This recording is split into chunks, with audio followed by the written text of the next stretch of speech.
At this time, as a public service, Bob and Ray are glad to read the following superseding additional supplementary bulletin from the Office of Fluctuation Control and Sealing Repairs, Bureau of Edible Condiments, Soluble, Insoluble, and Indigestible Fats and Glutinous Derivatives, Washington, D.C.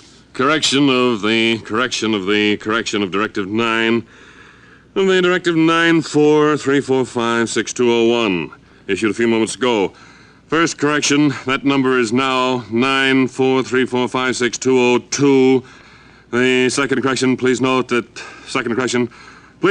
said directive reading chopped hog meat, formerly reading ground hog meat, formerly reading groundhog meat, should now read sausage.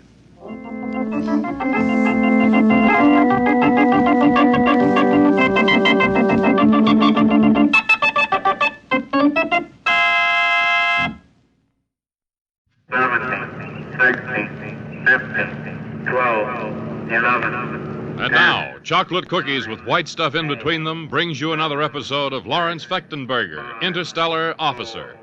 3, 1, 2, 0.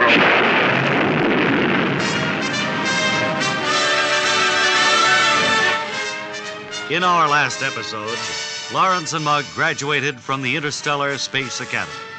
And now, as second lieutenants on their first secret assignment at Walpole, Massachusetts, we hear Lawrence say, I can't quite understand this at all, Lieutenant Mellish. This is the worst embarrassment I've ever suffered, Fechtenberger, being grounded after going through the Stellar Space Academy. I wonder what kind of an assignment they can give us here in Walpole. Well, we'll know pretty quick. Here's the assignment office. Let's go in. Oh, glad to see you both. Come in. Hey. You're Fechtenberger, eh? No, this is Fechtenberger here. I was looking at Fechtenberger. You're Mellish. That's right. I have a report on you, Mellish. You sneer quite a bit. That's right, sir. But I'm going to try to go straight from now on, if it's possible. Now that you graduated from the Space Academy, I think it's only fair that you do buckle down to work and become an officer, a good one that we know you can be. Yeah, well... We have all the faith in the world in Fechtenberger. Of course, he led his class there. Well, there was only the two of us. Somebody had to lead. Just my bad luck that I pooped out toward the end there, on the last exam. I believe you're sneering again, Mellish. Let me warn you. We'll tolerate no sneering in Walpole. Hey, you sound English, sir. What are you doing here? I am a bit English. You see, my mother and father were born there. Oh. And we summer in England. I see. Well, what's our assignment, sir? It's on the planet Earth, you know. Yes, we know that. It's a risky assignment I have for both of you. Fechtenberger, wake up. Oh, I'm sorry, sir. It was such a long trip from the Space Academy. Probably thinking about Jet Ordway, huh, Fechtenberger? You'll have no time for women on the assignment I have for you. You are assigned to catch a loose satellite that's flowing around the world. See, it's gone completely out of control. We have no way of getting it now except to catch it with a couple of baseball gloves. Well, when's it due, sir? Well, you can watch. It passes by approximately every 2 weeks. It's due in about 15 minutes. I'd suggest that you get to the top of the observation tower and take these first baseman mitts with you. They're the big scoop type. Okay. Looks like what Al Shack used to use before the ball games. Thank you, sir. We'll try to get that satellite for you right away. Come on, Mellish. Right. Boy, that guy's tough. Gotta watch out for him. That's right. Well, here's the tower. Let's climb up. Oh, doggone it, they gave me a left-handed mitt. Well, here, I'll use that one, Fechtenberger. I'm left-handed. Okay, it's fine. You think we're going to be able to snag the satellite when it comes by? I don't have any idea how fast it travels, do you? Well, it's pretty fast, though. Hey, I think I see it coming there. There it comes. Yeah. Let's see. It's coming, all right. Right. I got it! Hang on to it. Right. Now, what do we do with it? Ah, Well, don't just stand there with a satellite in your hands, Fechtenberger. it's hot. Jingos, it's hot, Mellish. That's friction, if I remember my Let me get down from this scientific tower study. and bring it in. Don't drop it. Boy, that's hot. And so Fechtenberger and Mellish have been successful in their first assignment as officers of the Space Academy. But what to do with the satellite? Be sure and join us next time when we'll hear the Commandant say, That's not a satellite, it's a ceiling fixture. in the next episode of Lawrence Fechtenberger, Interstellar Officer.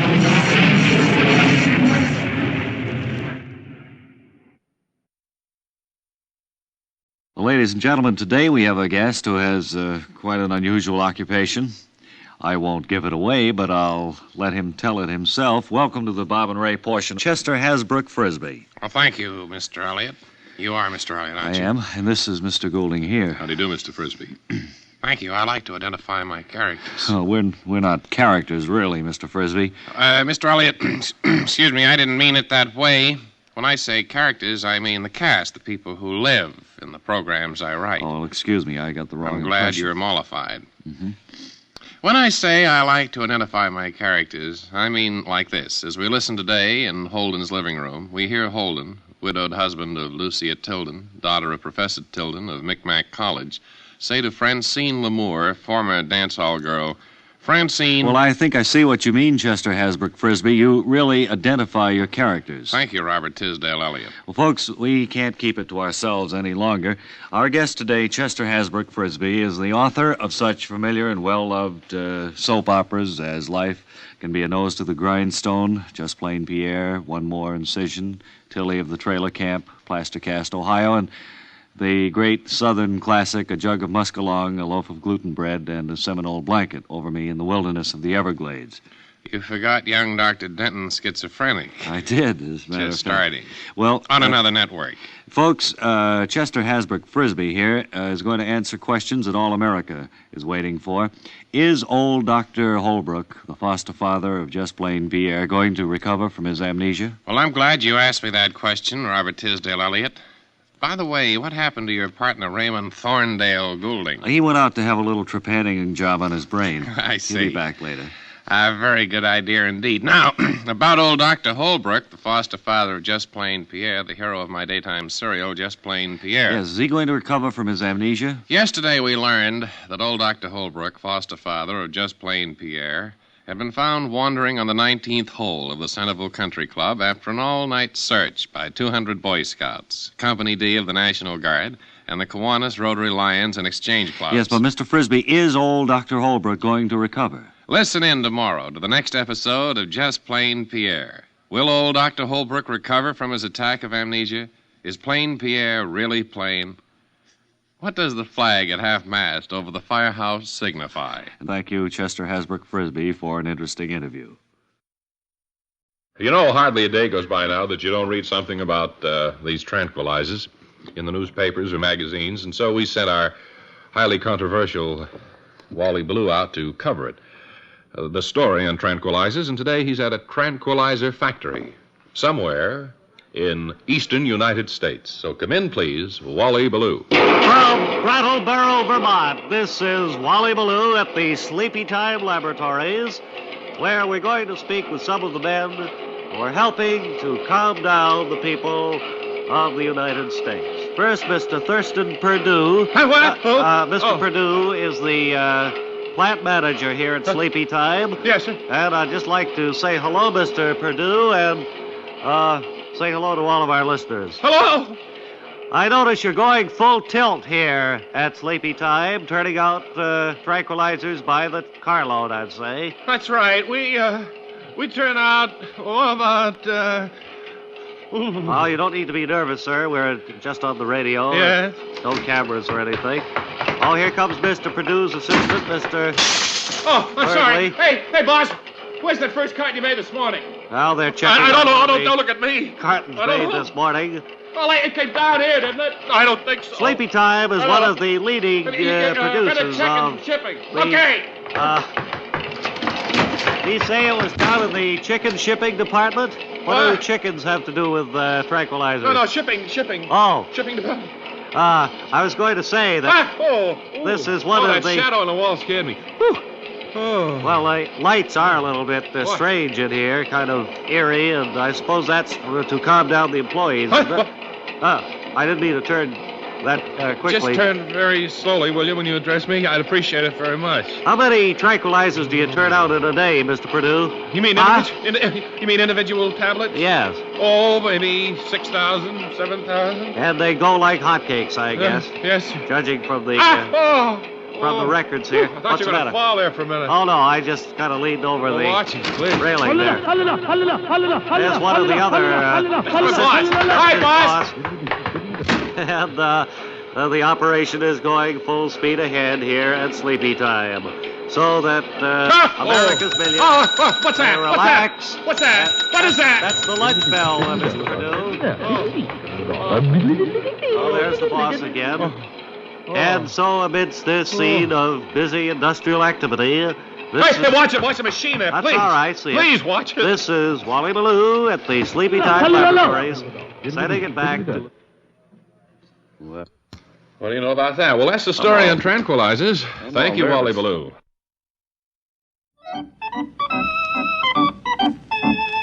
This is Maurice Kirkpatrick. And this is Patrick Kirkpatrick. Today, through the magic of colored radio, we take you to... Tahiti. Colorful Tahiti, where ancient palm trees, swaying in the breeze, reflect in the waters of the blue lagoons. Little brown children gather crabs, shrimp, oysters, clams, quahogs, lobsters, and tartar sauce along the shore.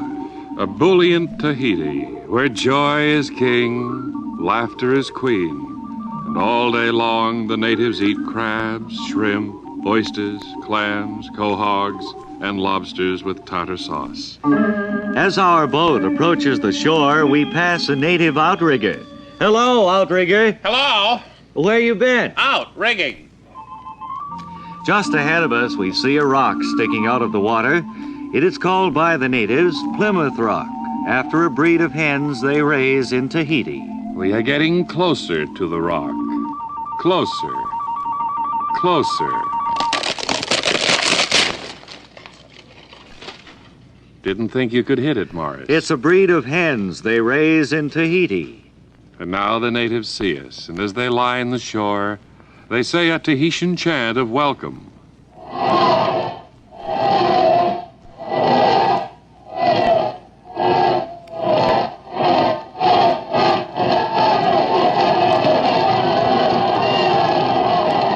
And as our boat touches the beach, the natives rush forward and lift the both of us on their shoulders. And then they throw the both of us back in the ocean.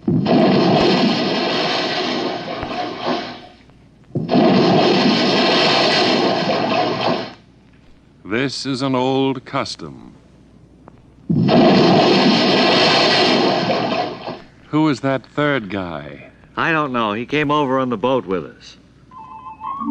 This is an old custom signifying thanks to the sea for bringing us to this island. And so, happy and dripping, we cross the sands and stand in the welcome shade of the coconut trees.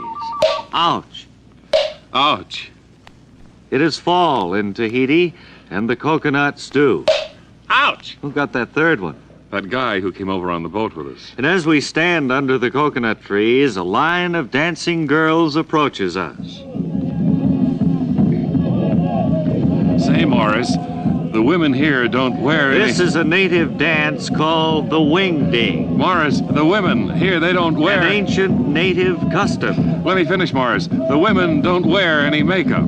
The women in Tahiti don't wear any makeup. And now the chief approaches. Ungo, bongo, chickamauga, longo, tabledot. He is inviting us to dinner, and we accept. Thank you, Chief. Thank you, Chief. Thank you, Chief. Who is that third guy? The guy who came over on the boat with us. And so it is that several hours later, we find ourselves seated on the ground, Tahitian fashion. Partaking of a delicious meal spread out on palm leaves. Chief, this is a delicious dinner. What is this main dish? The guy who came over on the boat with you. So, having changed the eating habits of the island, we leave this tropical paradise and return to the States full of contentment. Now, this is Maurice Kirkpatrick. And this is Patrick Kirkpatrick. Goodbye. Goodbye. Goodbye.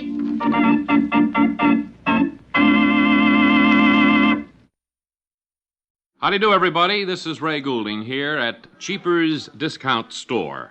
We're going to talk to the announcer who tells the people in the store from time to time of bargains at certain locations.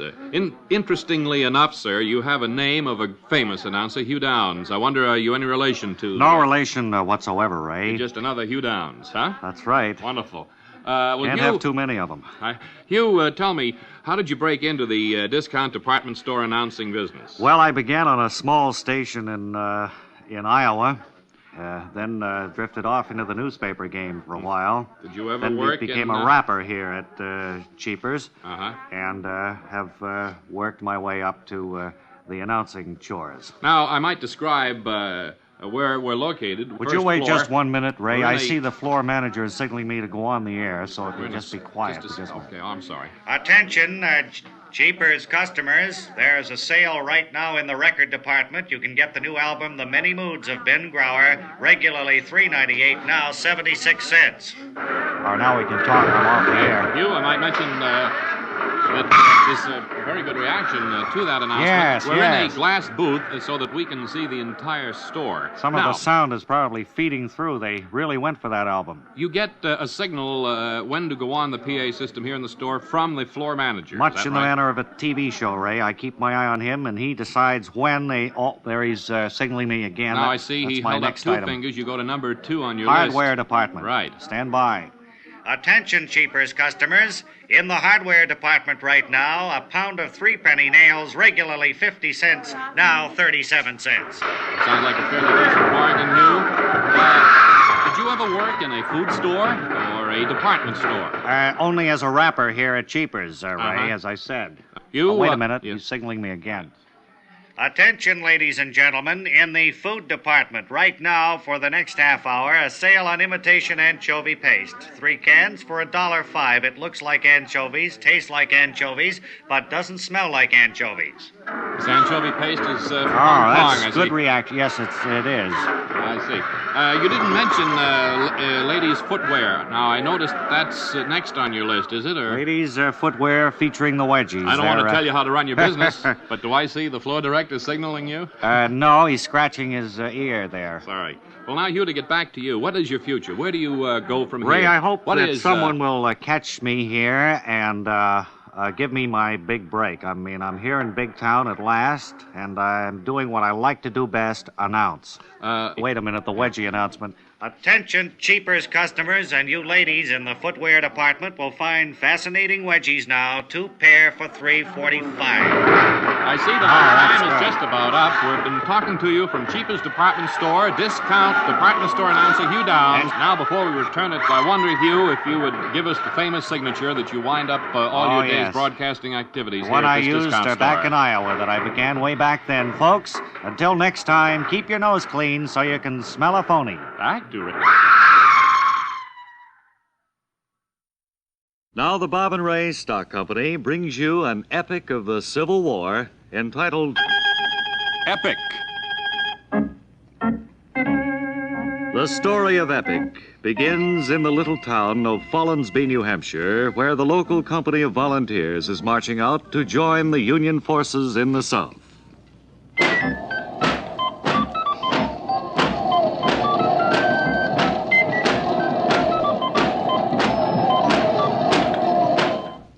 The next scene of Epic is in the little town of Sorghum, Alabama, where the local company of volunteers is marching out to join the Confederate forces in the North.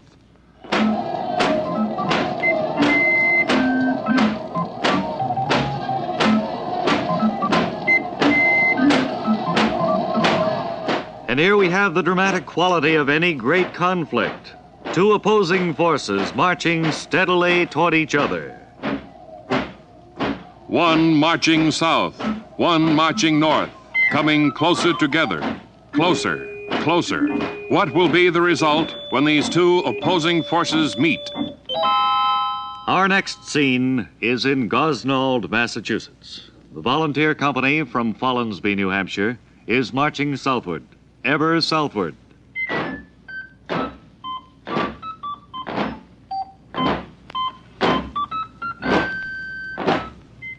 And below the Mason and Dixon line, the volunteer company from Sorghum, Alabama, has reached penultimate Tennessee.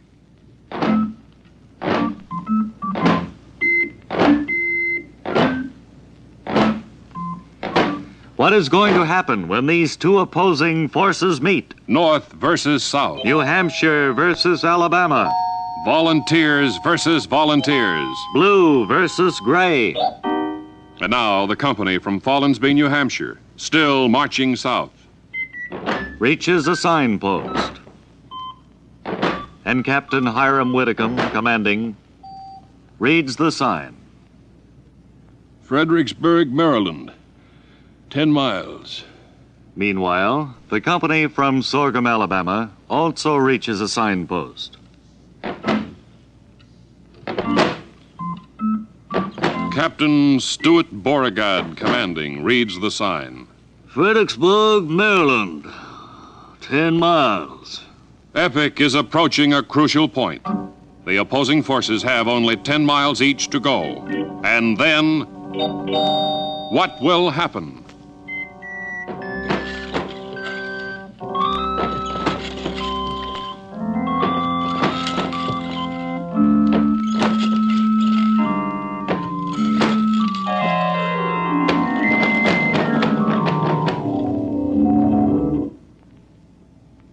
Be watching for the sequel to Epic, entitled Sore Feet.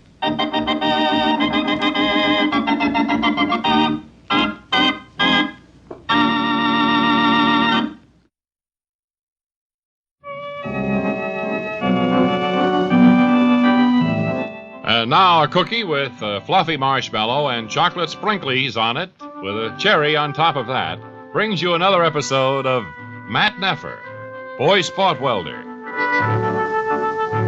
Today, as we join Matt and his friend Todd, Matt has just returned from his morning eurythmy lesson, and we hear... Out here, Todd. Yes. Well, What how lesson did it did I go, just Matt? go to? Your eurythmy lesson was this morning. Is that what that was? How did it go? Well, you look tired. Sit down. Matt, do you remember when that stranger came and stole your automobile last week? Out here, Todd, in the back entryway. Oh, I didn't realize you were out here. Going to raid the icebox, Matt? No, Todd, I don't think so. I just wanted to take a look out this back door. Still concerned over the old worries, eh, Matt? Can't get them out of my mind, Todd. I can't sleep. I haven't had a good night's sleep in months. There's constant pressure. I'm as tight as a watch spring. In the library, Matt? No, I'm out here. No, I'm in the library. Oh, yes.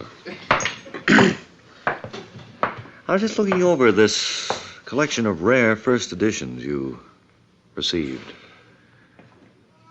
Looks as if you quite a valuable collection here, Matt. One that needs special insurance. Out here in the front porch, Todd.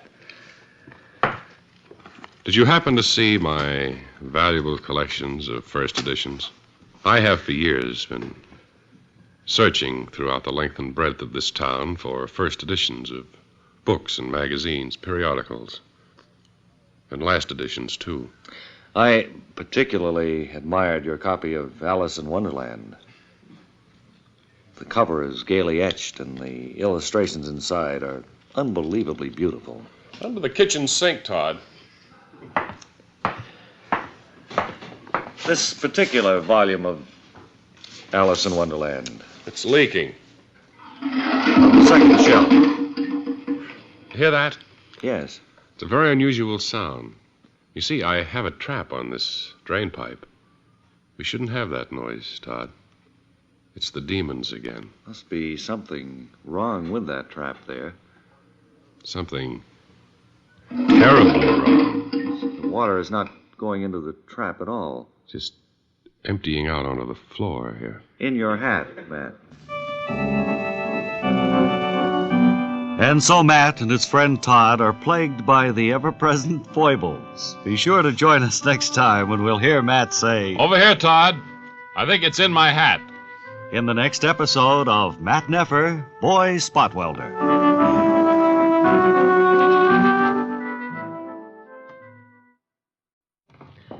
Hey, Bob and Ray, huh? Yeah. Oh, friends, I think you remember Tex Blaisdell. Mind if I have one of your pistachio nuts there? Please help yourself. Thanks. Tex Blaisdell has been with us for many years, and he's on the road with the Smoky Valley Boys most of the time. Not on the road anymore. We've decided to settle down here in Big Town. That old cowboy suit, how long have you been wearing that one? About 14 years. I wonder if we could change Got a lot of mics. good miles left in it. I wonder if you'd get downwind, Tex. And then All I right, could let talk me just move down to that other microphone. Wonderful. Good. I think I'll be more comfortable. Now, I think hear you will be, Mary is too. going to open an inn and that she's looking for entertainment. That's and right. I figured this was just the spot for me and the Smoky Valley Boys. Well, you have the boys here. What kind of music will you entertain or furnish? Well, we furnish, of course, the traditional Western brand of music. Of course, it's been a long time since we played together, and we're running extensive rehearsals at the present time. I see. I brought the boys up here, and maybe they could audition. Okay, come on, Mary's Pie still Plant and Rhubarb, all you folks. Slim. Slim and Tex. And the other Tex there. Right. He don't talk, but he's a funny fella just the same. Okay, well, Mary, you want to give this a Well, listen? tuned up there, fella. And I only hope it's the type of music I want. All right, stand by, man. When I give you the downbeat, let's do it up real good for him. 1 and 2. Go! How do you like it? Well, What happened, Smokey? Well, I mean, where's the music? Smokey's a little unused to the electric guitar there. He's got to get unplugged there. It's Huh? pretty silly playing that with one foot in a pail full of water, too. Well, isn't I it? told you he was funny. Yeah. All right, well, go ahead. Try it again. Let's see. Well, let's have something different here, fellas. 1 and 2 and 3 and...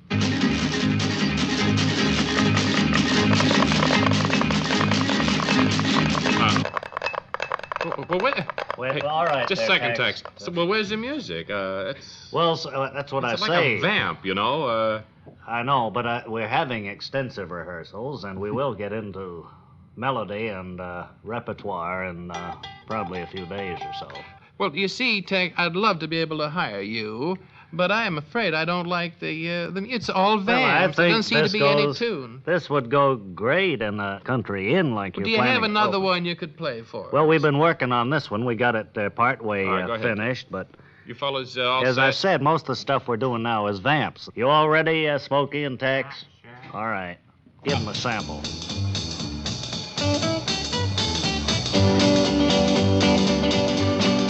Go. Well, Tex, Yeah? I know you're busy strumming the guitar, but where's the song? I mean, this is just... Well, we get to that at the end of the vamp. Oh, all right. Well, See, they got this down real good right now. well, I mean, you know, you can have too long a vamp. You know that? Well, I All right, suppose cut you it, can. cut it. We're running All out of right, time. fellas, Cut hold it, it Tex. up. Hold it up. I don't think I need it. Thank you very much. Keep working on it, Tex, anyway. Maybe we'll find another spot. Thanks a lot. Time has certainly run away from us today. This is Ray Goulding reminding you to write if you get work. Bob Elliott reminding you to hang by your thumb.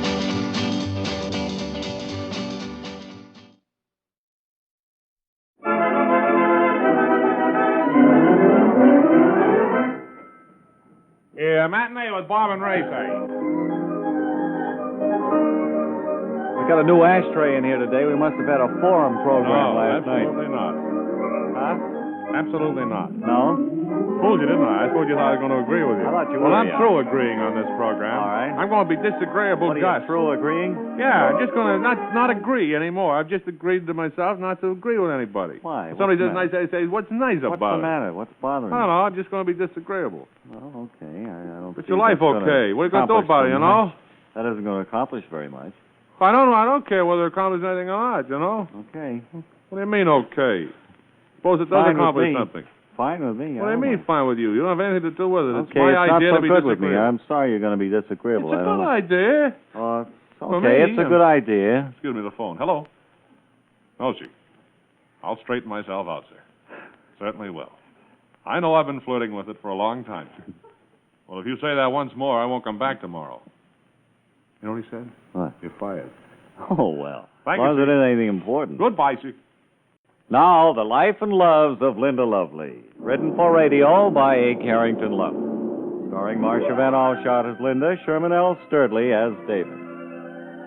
Ladies, if you haven't already sent for your genuine piston ring type love brooch, the same as David gave Linda, listen at the conclusion of today's episode for our amazing offer.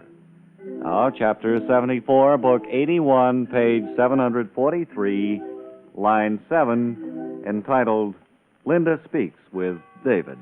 There's no picture on this page. It's late afternoon as we look in at the small house halfway up I in the hate next books block. without pictures. The clock has just struck 4. There's one thing I hate. It's 4 books just without struck pictures. back at the clock. I hate just reading all over the place. All right, read line 6, will you please? I hate the book with just reading in it. Linda speaks.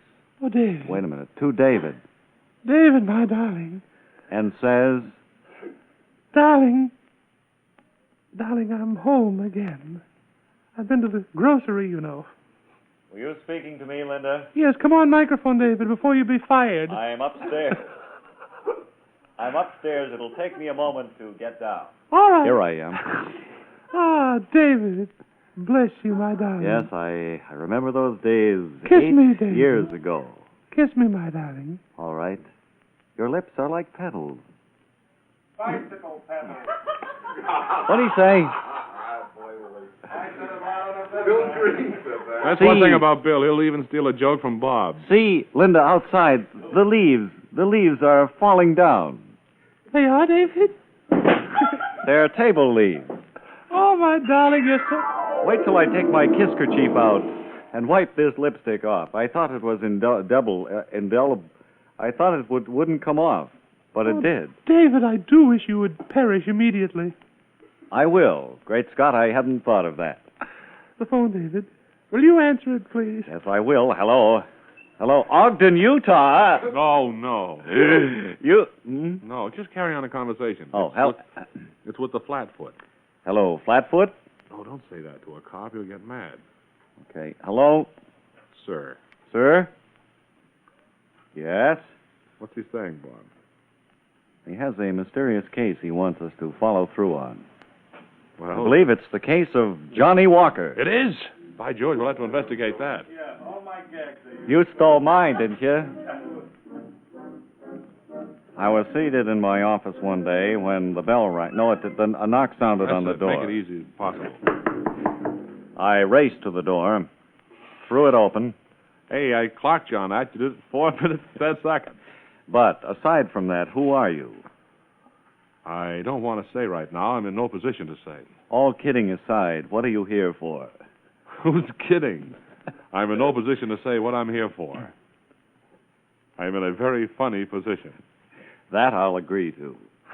I'm standing here with my head between my legs, and will you help me up? Yes, Thank you, sir. right. I'm in a much better position No, to talk. no. Leave your horse outside, please. All right, sir. Remember, this is the 8th floor. I know. Now, what was it you came to see me about? About?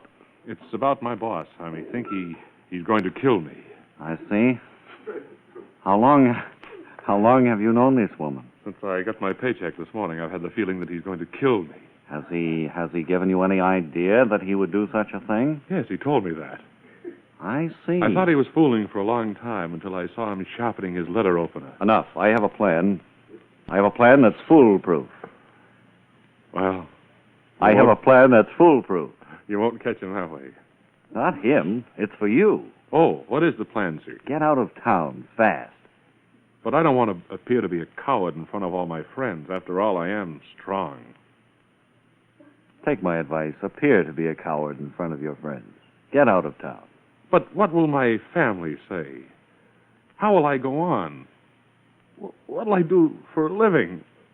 Tomorrow we'll hear Linda say... I'll die like a rat in here, I tell you. Tomorrow we'll hear Linda say... like a rat. Darling, I love you. That's tomorrow on the next episode in The Life and Loves of Linda Lovely, written for radio for $2.30. Well, that's awful pretty music. Now it's a lady's choice dance.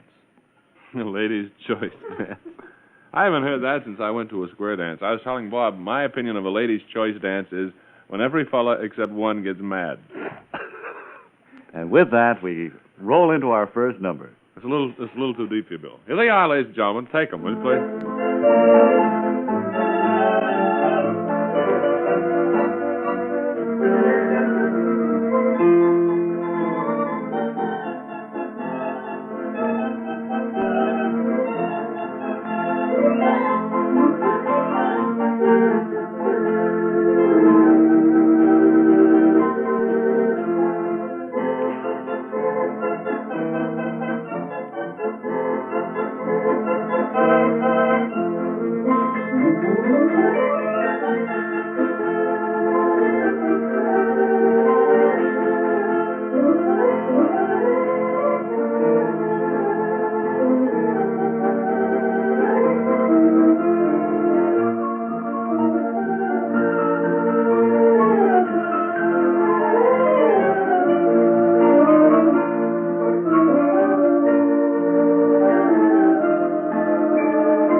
Hey.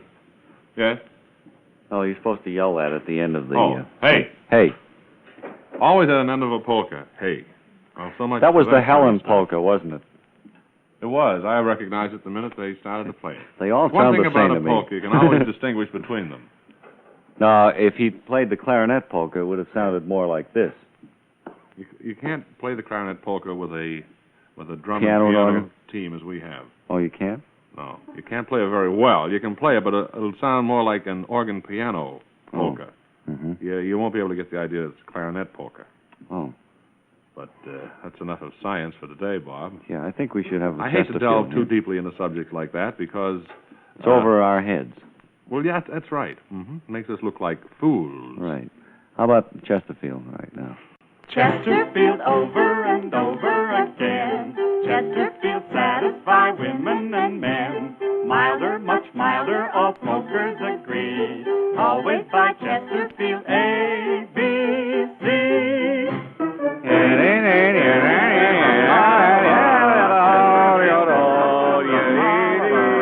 Cigarettes made out of paper and tobacco. What more could you expect? An egg is it?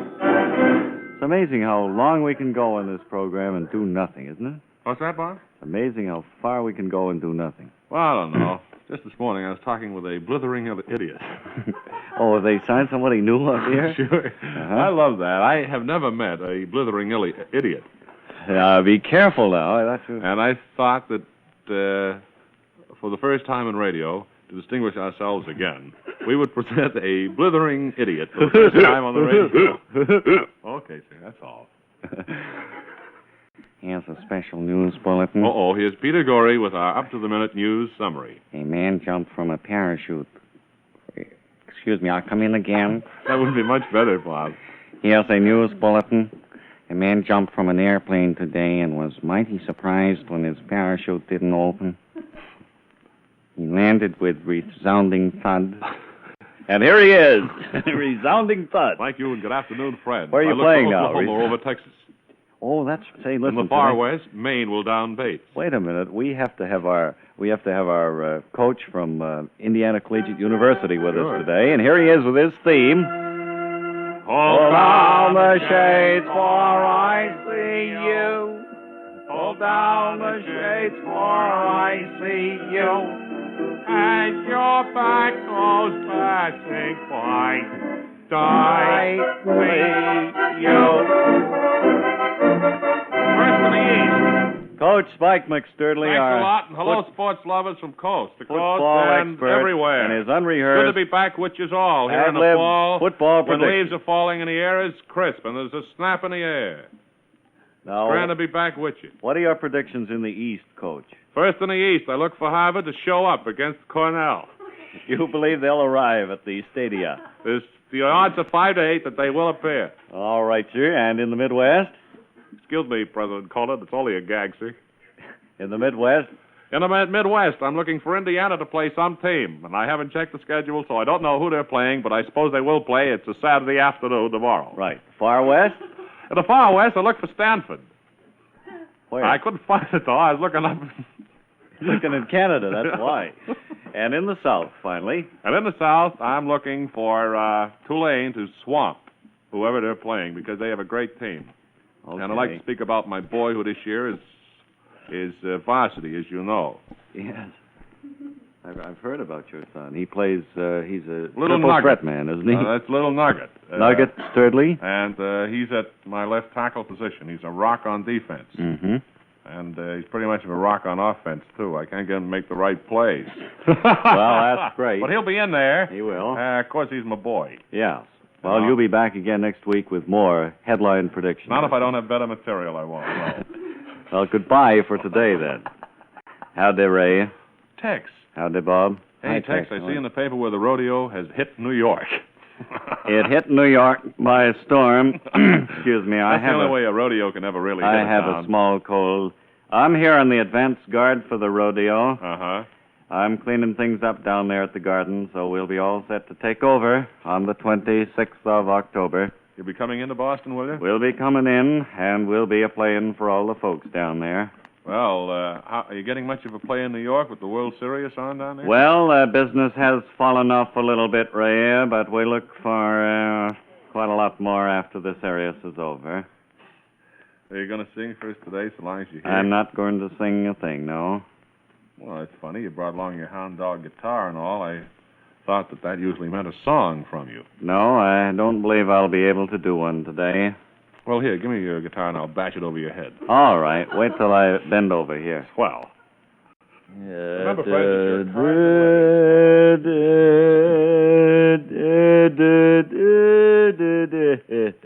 well, time now for something, and it must be time for something, because we have somebody here. Hello.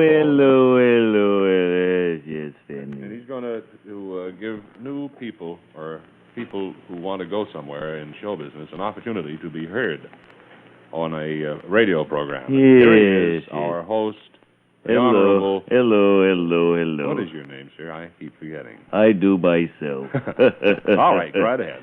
Is the first person who's brought along some talent here, I believe. Yes, I have a young man here, sir. He's a singer.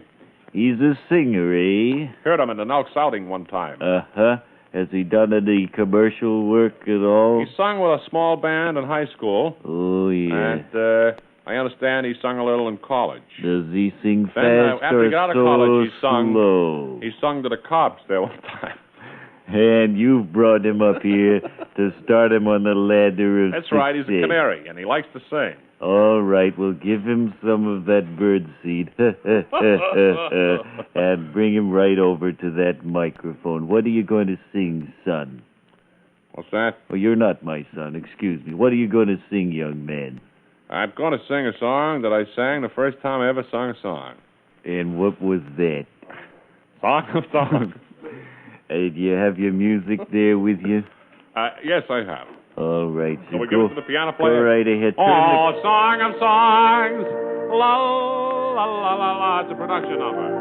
La, la, la, la, la, la, la. All right. The words ain't nothing. It's the music. La, la, la. Oh, song of songs. La, la, la, la. The words are they're all good, huh? La, la. The music's good, huh? Oh, song of songs. Oh, you song of songs. You're singing too oh, slow. you mellow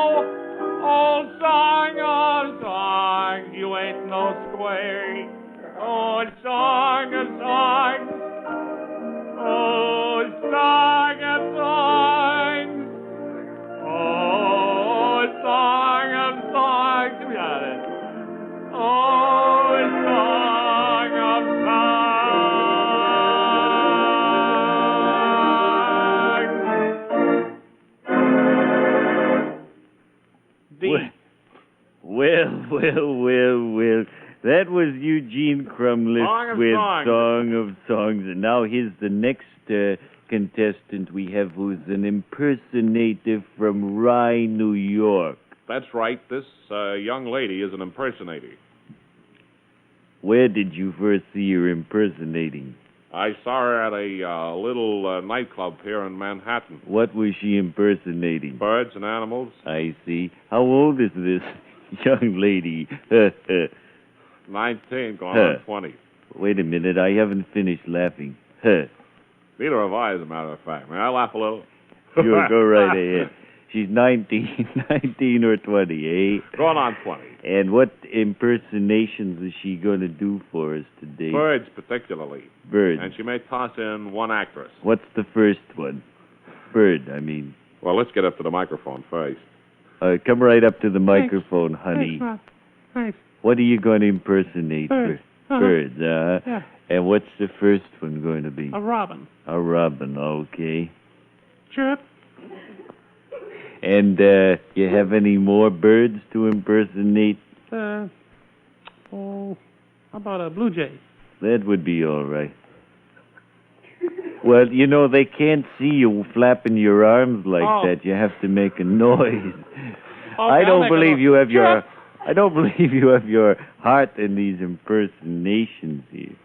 Well, I'm not too good on those. How about those movie I stars? think they're trying to push me too fast. I don't think my act is ready. You're not yet. ready yet.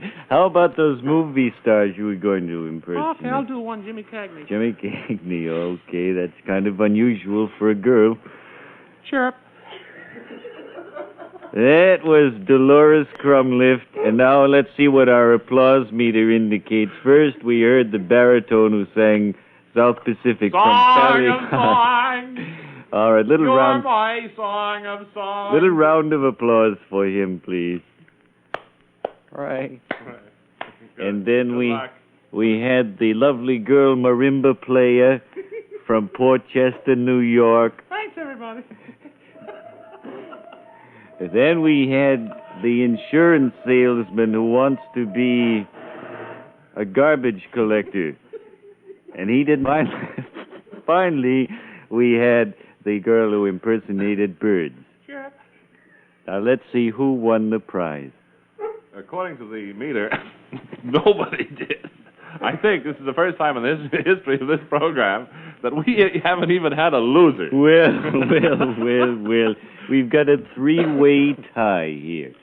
And you people are on the ladder of success. Well, I'll be on your early morning program at 3 a.m. You're climbing down instead of up. Well, just as long as it's a ladder, that's the big thing with me. Righto. And remember, it ain't how you play the game, it's what's the final score, Mac. I'm going to take you around to see the MTA tomorrow and see if I can get you a spot on one of their runs. And then we had a call from somebody. What happened to the Keith Circuit? We had a call from the Last Chance Theater in Saskatchewan. Well, I mean, yes, well. You'll do a week up there. Well, I've done a week in a worse place than that. Have you ever been in a tune? And if you come back... Thanks a lot. Goodbye, everybody, and thanks again. Be listening for me when I'm singing my song. Can't you hear me calling Caroline? Caroline.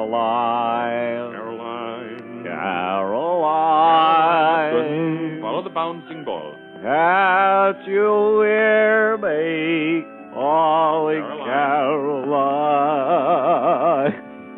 Calling for you,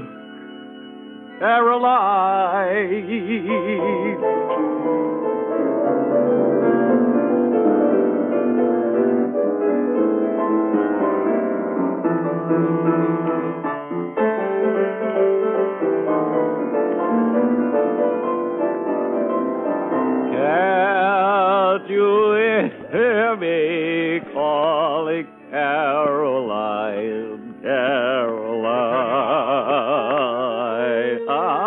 Returning now to the snake pit. Well, sir, back here things are mighty quiet, and I think... Oh, friends, it's so grand on a crisp Saturday afternoon like this. Yes, you can You could just feel football in the air. There's a touch of fall in the air. That ain't no fall. How about Ken and Bill's second That's this number? radio program. All right, before you fellas play, I'm going to open the windows.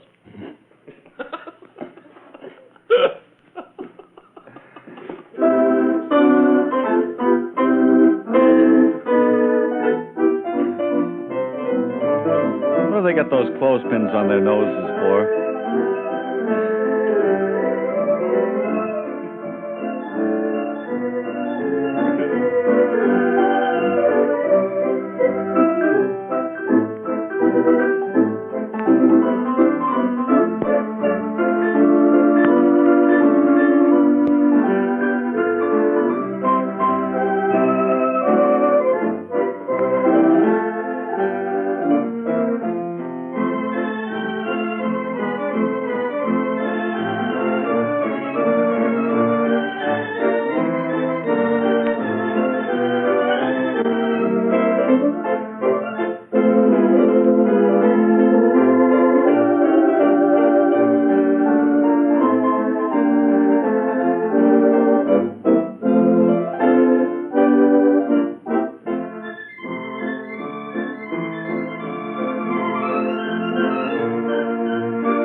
Idea that will make us rich.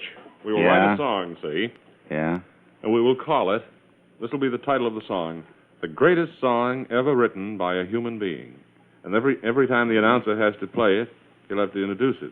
And he'll say, now, friends, here's the greatest song ever written by a human being. Isn't that a natural? You know there've been a lot of... Hut, hop, hip, hooray, hut, hop, hip, hooray, hut, hop, hip, hooray. I notice Wilson doesn't kid around with who's it's from Massachusetts. Well, Ken didn't write that, you know. That'll be on Monday. That'll be on Monday. We're going to have it on Monday, are we, really? Are we going to have who's it's from Massachusetts? You know, there are a lot of song titles. Just a sneak preview. Just give us a little example of what it will Just a sound little like. bit. Who's it?